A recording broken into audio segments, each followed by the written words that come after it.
Il s'appelle Pierre Mann, c'est l'invité d'Alsace 20, nous sommes en direct. Pierre Mann proposera Femme de pourpre, son dernier film, dans un peu plus d'une heure maintenant. Ça sera à 20h30 à la salle de l'Iliade à Illkirch. Comment allez-vous, Pierre?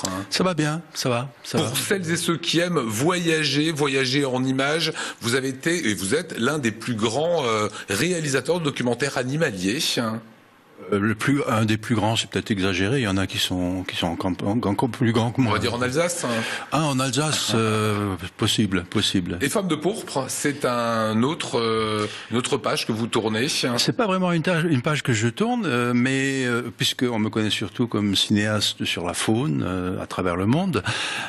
Mais dans toutes mes pérégrinations, j'ai côtoyé pas mal d'ethnies, de tribus, et notamment de femmes, et j'étais subjugué par leur mentalité, par leur intelligence aussi, séduit par leur sens de l'humour.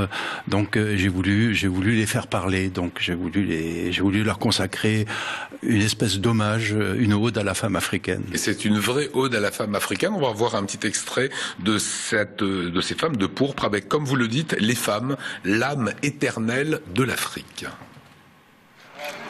Ici, la femme de l'islam noir est plus libre et plus puissante que celle de l'islam arabe. Femmes du Mali, du Niger et d'ailleurs, de la ville ou du désert, elles sont étrangères au temps qui passe. Elles ne se révoltent jamais, mais font preuve de courage dans un monde dominé par les hommes. C'est dans le travail qu'elles trouvent leur liberté. Elles ne sont jamais confinées dans un endroit clos ou sous une burqa. Certaines se sont détachées de leur tribu d'origine et n'ont plus de lien réel avec elles. Malgré un mode de vie qui disparaît, elles conservent leur joie de vivre et leur liberté de ton. Elles sont l'âme éternelle de l'Afrique. Voilà, avec le beau commentaire, elles sont l'âme éternelle de l'Afrique. J'ai adoré ce passage. Ouais. Moi, il y a tellement de choses dans ce film, puisqu'il y a différentes... Là, on était au Mali, donc au Mali, effectivement, au moment où j'ai tourné, on ne voyait pas de femmes voilées, et elle pratique un islam que je trouve superbe, qui devrait être partout pareil, et ne pas mettre les femmes enfermées sous un voile ou sous une burqa, ça c'est sûr. Ce n'est pas le cas, et on sait ce qui s'est passé depuis au Mali. Donc... On y reviendra. Oui. Est-ce qu'il faut justement des techniques particulières pour approcher ces femmes, pour obtenir leur confiance, pour les faire parler? Oui, alors il est évident qu'on ne va pas devant des femmes, que ce soit en Afrique ou ailleurs, on sort la caméra et on filme, ça c'est pas possible.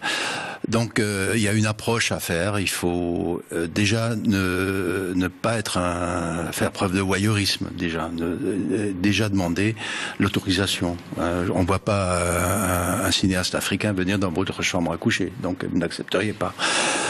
En ce qui concerne les ethnies qui n'ont pas le même langage que nous, c'est-à-dire qui ne parlent pas le français, il est évident qu'il me faut un interprète. Et là, j'ai eu des personnes qui parlaient, notamment pour les femmes Himba, un idiome qui est tellement difficile à comprendre. Donc il fallait que quelqu'un de la tribu fasse office de traducteur ou de traductrice plutôt, puisque c'était une femme. Et en plus, ce qui est extraordinaire, une femme qui prend contact, c'est beaucoup plus facile qu'un homme. Je ne me voyais pas avec une caméra entrer dans une case et dire voilà, maintenant je vais vous filmer. Ce qu'il y a, c'est que c'est bien connu, c'est les palabres. C'est-à-dire, vous êtes là dans votre coin avec votre caméra, vous aimeriez la sortir, mais il y a des... c'est pas le moment. Il y a comment va la famille, comment vont les affaires, comment vont les vaches, comment va le petit, etc., etc. Et vous êtes là, et brusquement, la personne qui fait œuvre de traductrice me dit, lui, il aimerait prendre quelques images. Ah oui, et à partir de ce moment-là, si je vous m'exprimer ainsi, la glace est rompue, et on peut filmer, et ensuite, quand je suis dans le village, je circule dans le village et plus personne ne s'occupe de moi. Quand on voit ces images, vous avez tourné au Mali notamment? Alors, les images qu'on a vues tout à l'heure, c'était au Mali. L'image qui est sur l'écran actuellement, c'est en Namibie, donc à la frontière de l'Angola. Avec cette terre rouge qu'elles mettent sur leur corps. Oui. Alors, elle est en train de mettre l'ojis.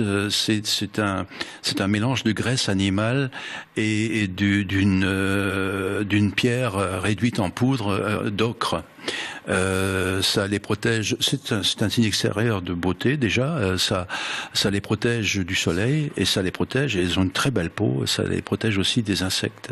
Vous qui avez, je l'ai dit, vous êtes un ancien cadre bancaire. Hein, c'est drôle parce que un jour vous avez complètement changé de vie. Vous êtes un spécialiste de l'Afrique. Vous avez notamment longtemps organisé des voyages. Hein. Mais je continue à les organiser. Ouais. Alors justement, on y vient. Vous avez tourné au Mali. On sait ce qui se passe actuellement au Mali. On sait que le Quai d'Orsay déconseille fortement d'aller dans ces pays-là. Aujourd'hui, c'est fini. Hein.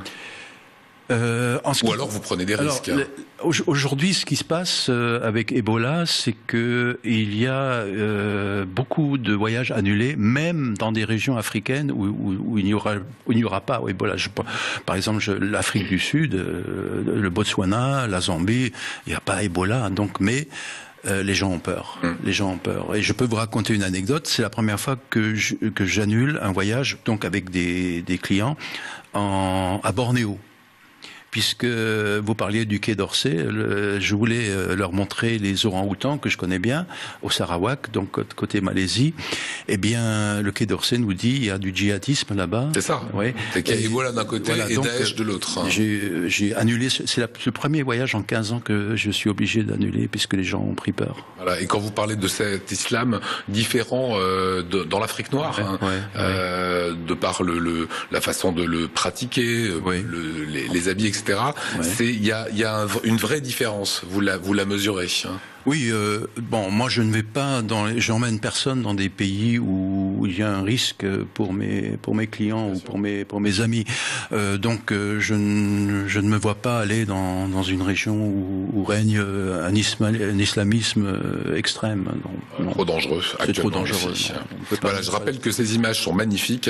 C'est les femmes de pourpre que vous allez présenter à 20h30 à Ilkirch, très belle salle de l'Iliade, et également demain soir. Demain soir aussi, oui. Voilà, on pourra vous poser des questions sur place. Oui, bien sûr. Après la projection, il y a le micro qui se baladera dans la salle. C'est une très belle salle, l'Iliade, donc 500 personnes. Non, ce sera bien. Ça a été un plaisir de vous avoir.